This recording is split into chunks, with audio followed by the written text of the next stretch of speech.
Assalamualaikum warahmatullahi wabarakatuh. Innal hamdalillah nahmaduhu wa nasta'inuhu wa nastaghfiruh wa na'udzu billahi min shururi anfusina wa min sayyiati a'malina. May yahdihillahu fala mudilla lahu wa may yudlil fala hadiya lahu. Asyhadu an la ilaha illallah wa asyhadu anna Muhammadan 'abduhu wa rasuluh. Allahumma salli ala Muhammad wa ala ali Muhammad, amma ba'd. Faya ibadallah, usikum wa nafsi bitaqwallah, wasma'u wa ati'u la'allakum turhamun. Wa qala Allah ta'ala fi kitabil karim, a'udzu billahi minasy syaithanir rajim, bismillahirrahmanirrahim. Ya ayyuhan nasu ittaqu rabbakumul ladzi khalaqakum min nafsin wahidah وخلق منها زوجها وبث منهما رجالا كثيرا ونساء واتقوا الله الذي تساءلون به والأرحام إن الله كان عليكم رقيبا. وقال رسول الله صلى الله عليه وسلم تعبد الله لا تشرك به شيئا وتقيم الصلاة وتؤتي الزكاة وتصل الرحم. قال أيضا khairukum man ta'allamal Qur'an wa 'allamahu. Bapak Ibu yang dirahmati Allah Subhanahu wa taala, marilah kita senantiasa bersyukur kepada Allah taala. Allah taala sebagai Rabb kita yang telah memberikan semua kebutuhan kita. Apa yang kita butuhkan selama di dunia, bahkan sebelum kita lahir ke dunia, Allah Ta'ala sudah mendesain bagaimana seorang janin itu bisa makan dari rahim ibunya. Yang kemudian lahir ke dunia, berbeda lagi makanannya. Ketika di dunia manusia memakan apapun, selagi itu halal, sesuai yang disyariatkan oleh Allah Subhanahu wa Ta'ala. Berbeda dunia, berbeda masa, berbeda juga makanannya. Kemudian kita meninggal dan masuk ke liang lahat, dan itulah mulai kita mempertanggungjawabkan apa yang kita perbuat selama kita hidup di dunia. Bapak Ibu yang dirahmati Allah Subhanahu wa taala, Allah taala hanya meminta satu, kita senantiasa beribadah kepada Allah. Ta'budullaha la tusyrik bihi syai'an. Janganlah kalian mensekutukan Allah dengan sesuatu pun, membandingkan Allah dengan selainnya, baik itu ciptaannya maupun berhala-berhala, sebagaimana orang-orang musyrik di zaman dulu menjambah sebagai sebuah sesembahan yang seolah-olah bisa memanfaati dan bisa memberikan apa yang telah dibutuhkan oleh penyembah tersebut. Akan tapi semua itu tidak ada bandingannya dengan Allah Subhanahu wa taala. Wa tuqimus shalah, dan tegakkanlah salat. Salah satu perintah Allah taala yang langsung disampaikan kepada Rasulullah sallallahu alaihi wasallam yang sudah kita laksanakan, yakni salat 5 waktu. Apapun kondisi kita, dimanapun tempat kita, baik itu sakit, baik ataupun yang lainnya, sulit maupun longgar maupun lapang, kita diwajibkan untuk sholat 5 waktu tanpa terkecuali. Bagaimana dengan saudara-saudara kita yang mereka itu tidak mampu atau berhalangan, atau bahkan di hatinya tidak ada keinginan ketika ada adzan berkumandang, mereka tetap dalam kesibukannya dan meninggalkan sholat. Itu merupakan suatu kesalahan yang fatal, yang mungkin juga menjadi tanggung jawab kita sebenarnya ya, untuk senantiasa mengingatkan saudara-saudara kita yang sedang lalai tersebut. Wa tu'tiz zakah, yang kemudian kita diwajibkan zakat. Yang kemudian zakat itu ketika sudah mencapai, harta kita sudah mencapai nisab dan haul, maka kita wajib mengeluarkan zakat. Adapun ketika tidak sampai nisab, maka kita kita tetap mengeluarkan zakat, yakni infak, berupa infak ataupun sedekah, yang sifatnya sunnah sesuai dengan apa yang kita miliki. Wa tusilur rahim, dan kemudian menyambung tali silaturahim. Dan ini mungkin banyak dilakukan dari kaum muslimin, terutama di negeri kita, yakni silaturahim ketika bulan Syawal jatuh, ketika sholat id. Setelah sholat id kemudian berkunjung ke saudara-saudara dengan tujuan apa? Menyambung silaturahim. Akan tapi tidak hanya dilakukan di waktu itu saja sebenarnya. Ketika hubungan kerabat itu sudah mulai renggang, maka kita dianjurkan sebagaimana di hadis ini untuk menyambung silaturahim, merupakan sunnah Rasulullah Sallallahu Alaihi Wasallam. Bapak Ibu yang dirahmati Allah Subhanahu Wa Taala, dari pelajaran-pelajaran akhlak orang-orang yang beriman senantiasa menunjukkan suatu kebaikan-kebaikan di antara masyarakat ketika kita di keluarga maupun dalam lingkungan kita bermasyarakat, maka kita dituntut untuk menunjukkan akhlak yang baik, perilaku yang baik, tidak hanya ucapan akan tapi juga perilaku yang baik. Yang kemudian sahabat Ali radhiyallahu an mengajarkan kepada kita sekalian ada 3 hal di antara nasihat-nasihatnya Ali radhiyallahu anhu ketika bersosial, bermasyarakat. Yang pertama yakni kun indallahi khaira, jadilah kalian itu mulia di hadapan Allah Subhanahu wa taala. Merupakan suatu hal yang pokok nih, yang sangat utama. Ketika kita melakukan sesuatu amalan itu niatnya karena Allah Subhanahu wa taala. Kita terlihat baik di hadapan Allah Subhanahu wa taala yakni ketika kita beribadah kepada Allah Subhanahu wa taala. Aktivitas kita, kegiatan kita sehari-hari kita niatkan karena Allah Subhanahu wa taala. Mulai bangun tidur kita berdoa. Kemudian ke kamar mandi sebelum masuk juga berdoa. Nah gitu. Langkah kaki pun diatur oleh Rasulullah SAW, diberikan contoh. Masuk kaki kiri dulu, kemudian keluarnya kaki kanan dan berdoa. Kemudian aktivitas apa lagi? Mungkin sholat 2 rakaat. Sholat merupakan ibadah yang sangat mulia. Berdoa lagi dan seterusnya sampai bekerja, sampai kita tidur lagi. Dan itu semua aktivitas-aktivitas yang merupakan ibadah ketika dalam hati kita juga meniatkan ibadah kepada Allah Subhanahu wa taala. Bekerja, mencari nafkah untuk keluarga, kemudian selebihnya untuk infak. Apakah itu hanya sekedar aktivitas? Bisa tidak, tentunya bernilai sangat tinggi di hadapan Allah Subhanahu wa taala ketika niatnya adalah ibadah. Likulli amalin biniyat. Setiap amalan kita niatkan karena ibadah kepada Allah Subhanahu wa taala. Dan itu interaksi dengan Allah, ya. Interaksi dengan Allah sangatlah mulia. Ketika sholat menghadap Allah, berkalam dengan Allah niku nggih. Makanya ada syariat ketika sholat, ya. Dan di depannya tidak ada dinding, maka kita memberikan satrah. Dengan tujuan apa? Supaya orang lain tidak bisa lewat. Dan ketika orang lain itu lewat, maka kalam kita dengan Allah, ya, pembicaraan kita dengan Allah akan terputus. Nah, disitulah maka gangguan-gangguan itu harus kita halau, ya. Ada syarat untuk menghalang, kan katanya. Ketika ada orang yang mau lewat di hadapan orang yang sholat, kita hadang. Seperti itu. Mosok sholat gerak-gerak, enggak, memang seperti itu kan, enggak. Mboten napa-napa. Dan itu menjadi sunnatullah, menjadi sunnahnya Rasulullah, dihadang karena sudah ada satro.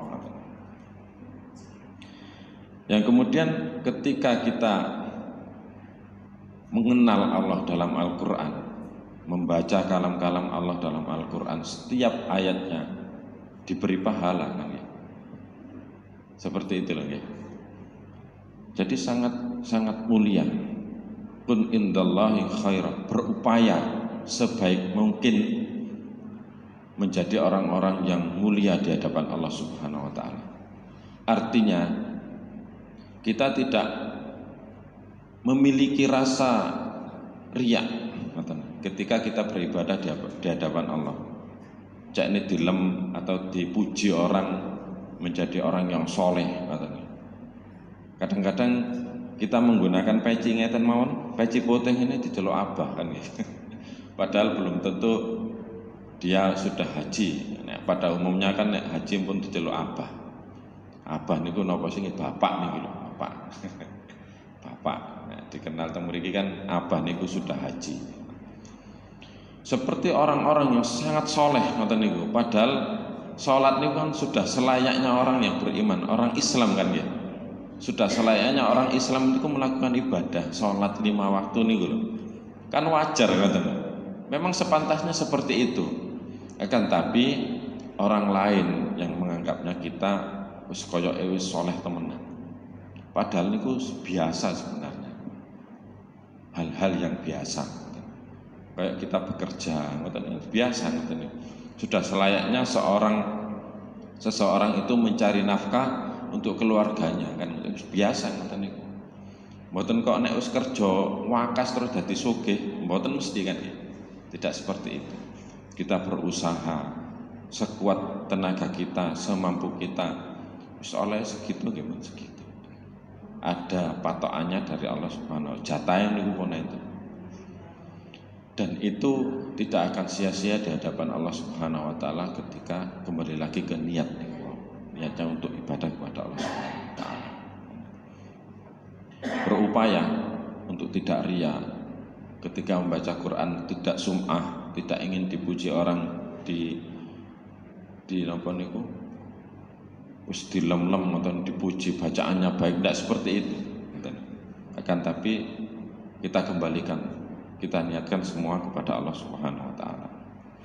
Yang kedua, kun indan nafsi syarrun nas. Jadilah seseorang niku dalam diri kalian, dalam diri manusia itu merasa masih buruk, masih kurang di hadapan orang-orang yang lainnya. Tidak pernah merasa dirinya itu lebih baik dari orang lain. Kun indan nafsi syarrun nas. Dengan tujuan apa? Bahwasanya tidak merasa dirinya itu lebih baik dari orang lain, supaya kita bisa berintrospeksi diri, senantiasa menjaga hati kita untuk tidak merasakan diri kita itu lebih baik dari orang lain. Senantiasa menganggap dirinya itu jelek. Dan itu sangat potensi sekali untuk menjaga dari penyakit-penyakit hati kan ya. Penyakit-penyakit hati, tidak ikhlas, merasa dirinya lebih baik dari orang lain, merasa sombong kan ngoten ya. Wis iso nglakoni kebaikan, wis iso bersedekah yang sangat banyak, merasa dirinya itu keluar napa niku ujube niku wau. Masjid iki nek gak aku sing nyumbang gak bakalan iso ngadeg kan ngoten. Dikeluar ngoten. Dan dengan begitu menganggap dirinya itu kurang baik. Ada orang yang lebih baik dari dirinya, maka itu bisa menjaga dan terhindar dari sifat-sifat yang buruk tersebut. Dan itu ketika kita merasa sombong, dalam hati kita ada sedikit kesombongan, maka semua amalan kita akan habis. Nek gak aku, nek gak aku akan habis. Dan satu lagi sifat yang sangat berbahaya menurut kita. Amalan-amalan yang dulu kita tanamkan ketika kita bersedekah, membantu orang lain, mengangkat derajat orang lain dengan kepemilikan kita, dengan harta kita, ya. Kemudian sudah berlangsung lama, mungkin 10 tahun atau lebih, muncul dari ucapan kita, getun aku bantu awakmu, gitu ya. Menyesal aku bangun masjid, nyesal aku bangun dalan atau dan lain sebagainya. Dengan perkataan satu penggal kata niku, menyesal, ya. Maka semua yang kita lakukan dulu habis, pahala-pahala kita akan terhapus. Masya Allah. Jadi kita berhati-hati dengan ucapan, ya. Dan ucapan itu sangat berpotensi menghapus amalan-amalan kita, pahala-pahala kita akan terhapus. Dan juga sombong. Sombong niku ridanya Allah, ya. Selendangnya Allah. Dan ketika kita memakainya, ada terbesit dalam hati kita itu sifat kesombongan, maka akan jauh dari jannah, dijauhkan dari surganya Allah Subhanahu wa Ta'ala. Masya Allah, ya. Dan kita bisa merasakan dalam hati kita, apakah masih ada sifat-sifat tersebut, katanya, jenenge riya, jenenge ujub, sombong, dan mengumpat tadi. Itu sangat amalan-amalan yang sangat berbahaya, berpotensi untuk menghapus dari pahala-pahala kita di hadapan Allah Subhanahu wa Ta'ala. Dan itu ketika kita terapkan, maka kita akan menjaga diri kita dari potensi-potensi yang buruk di sekitar masyarakat kita. Bukan untuk ingin dipuji, enggak, kan, tapi menjaga hubungan, ya. Ketika kita tidak sombong, tidak ujub, maka hubungan dalam bermasyarakat, bersosial itu akan sangat baik. Bisa menjaga diri masing-masing, kan, menunjukkan akhlak yang sangat mulia di hadapan masyarakat sekitar maupun di hadapan Allah Subhanahu wa Ta'ala. Jadi sifat-sifat itu kadang-kadang juga muncul, kan, ya, dalam hati kita, dalam pikiran kita. Aku sisok infak, ngaten niku muncul sumbungi. Penyakit-penyakit hati niku muncul. Jadi dilatih. Karena ikhlas niku sangat sulit, ngaten niku, sangat sulit sekali. Kadang-kadang muncul kepingin ditelok wong, kepingin dipuji orang, muncul hal-hal seperti itu. Dan itu berpotensi untuk menghapus dari pahala-pahala yang sudah kita tumpuk, kita kumpulkan selama hidup kita. Mungkin, ya, selama hidup kita mengumpulkan pahala-pahala tersebut dengan satu ucapan, maka dengan satu amalan hati, maka semua itu akan hilang, lenyap di hadapan Allah Subhanahu wa Ta'ala. Bapak Ibu yang dirahmati Allah Subhanahu wa Ta'ala, apalagi di era-era sekarang, ya, mungkin kita tidak berucap, ya. Akan tapi ketika kita memegang media sosial, ya, masuk ke dalam media sosial, maka dengan mudahnya seseorang itu menjatuhkan martabat orang lainnya, kan, ya, menghina orang lain, ya. Sangat mudah sekali kita bisa melihat dari media-media tersebut, banyak orang yang ketika dia itu sudah masuk, maka hubungan mereka sangat jauh ketika mereka berjumpa di media nyata, di dunia nyata, sangat jauh. Dengan kalimat-kalimat yang ditulis di medsos niku wau lho, dengan statusnya di WA, kena opo iki, seperti itu. Sudah merasa, padahal niku sekedar nulis. Jadi menyakiti hati seseorang itu sekarang tidak dengan ucapan, dengan membaca tulisan, dengan kita menulis, maka sangat berpotensi untuk menyakiti hati orang lain. Dan itu sangat dibenci oleh Allah Subhanahu wa Ta'ala. Kemaksiatan pun seperti itu, kan, ya. Tidak dilihat oleh orang lain, tidak. Akan tapi ketika kita di tempat yang sepi pun memegang HP, kita berpotensi untuk bermaksiat kepada Allah Subhanahu wa taala. Dan itulah dengan media-media tersebut kita bisa menggunakan untuk kebaikan, dan sebaliknya juga kita bisa menggunakan dalam hal-hal yang berpotensi untuk menghinakan diri kita di hadapan orang lain maupun di hadapan Allah Subhanahu wa taala. Yang kemudian nasihat yang ketiga, pesan yang ketiga yakni kun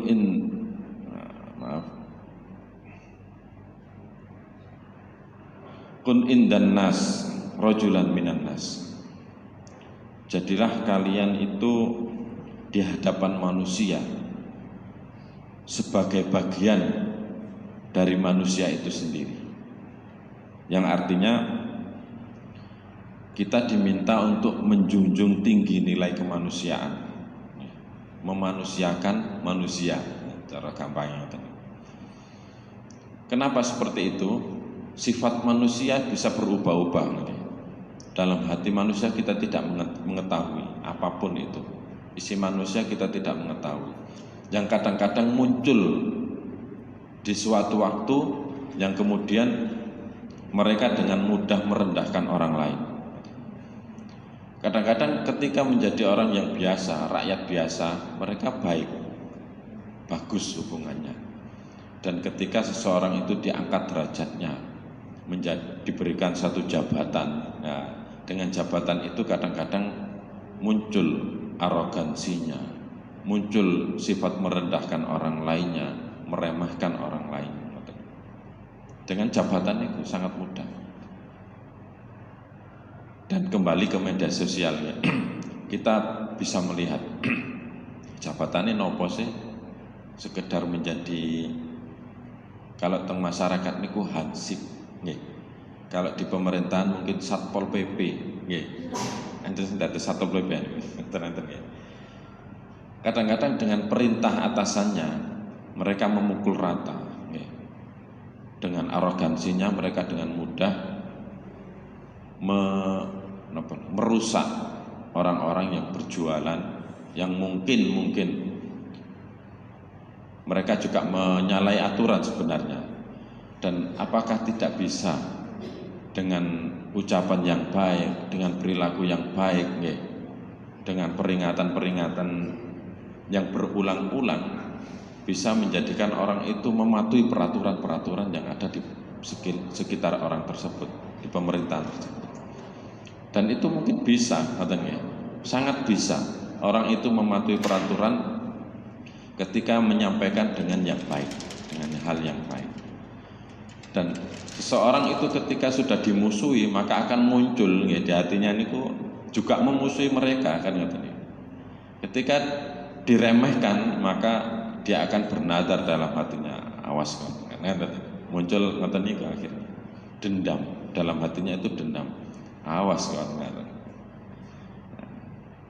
Dan dengan kita menjadikan orang lain itu mulia gitu, menjadikan manusia yang lain itu bagian dalam diri kita, dan dalam dirinya itu sebagaimana selayaknya manusia mendapatkan hak-haknya, maka kita juga akan dimuliakan oleh orang lain. Memanusiakan manusia, hukum pun seperti itu kan ya. Hukum pidana maupun apapun itu yang sifatnya itu buatan manusia, kadang-kadang juga sifatnya mendolimi seseorang. Nek sakniki sifatnya hukum di negeri kita, kita bisa merasakan orang yang mencuri triliunan itu hukumannya pinten sih? Tahunan, tidak sampai 10 tahun.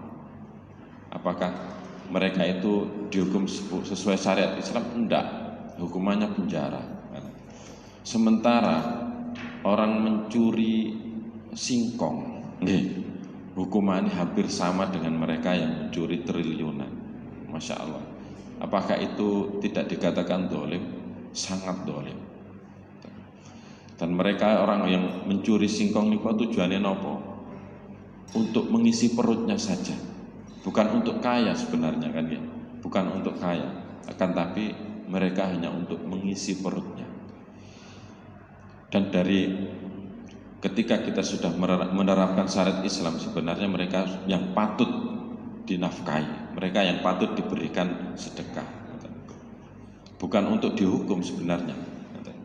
Dan orang yang menghukum termasuk orang-orang yang zalim. Dan ketika orang yang menghukumi pencuri yang sudah mencapai nisab tidak dengan memotong tangannya, maka itu juga dianggap sebagai orang yang zalim, tidak sesuai dengan syariatnya Allah Subhanahu wa taala. Oh, tidak bisa, di negeri kita tidak bisa dihukumi dengan syariat Islam. Itulah pentingnya kita ketika kita mengusulkan menerapkan syariat Islam, sebenarnya sangat adil syariat Islam ini. Banyak orang yang menolaknya. Ini bukan negeri Islam kok, bukan negeri Islam. Dan ketika kita menjadikan syariat Islam itu tolak ukur hukum kita, maka pasti menjadikan manusia itu selayaknya manusia, sesuai dengan hak-haknya, sesuai dengan hak-hak yang dimiliki oleh manusia tersebut. Bapak Ibu yang dirahmati Allah Subhanahu wa taala. Itulah sebagian dari apa yang telah diajarkan oleh Ali radhiyallahu an, Ali bin Abi Thalib radhiyallahu anhu, bagaimana kita bersosial, berkumpul dengan khalayak manusia yang lainnya supaya kita bisa menjaga diri kita, menjaga lisan kita, menjaga ucapan kita, menjaga amalan kita, menjaga tangan kita ketika bermedia sosial. Kita patut menjaga supaya orang lain tidak tersinggung, tidak sakit hati dengan apa yang sudah kita lakukan, karena itu menunjukkan akhlaknya seorang yang beriman, akhlaknya sebagai orang-orang umatnya Rasulullah SAW. Kita bisa belajar dari apa yang telah diajarkan oleh Rasulullah dan sahabat-sahabatnya, dengan tujuan apa? Menjadi seorang yang berakhlak mulia di hadapan Allah Subhanahu wa taala. Mungkin itu yang bisa kita sampaikan, mudah-mudahan bermanfaat. Rabbana taqabbal minna innaka antas sami'ul alim wa tub 'alaina innaka antat tawwabur rahim. Wa akhiru qawli hadza astaghfirullah li wa lakum innallaha huwal ghafurur rahim. Subhanakallahumma rabbana bihamdik asyhadu an la ilaha illa anta astaghfiruka wa atubu ilaik. Assalamualaikum warahmatullahi wabarakatuh.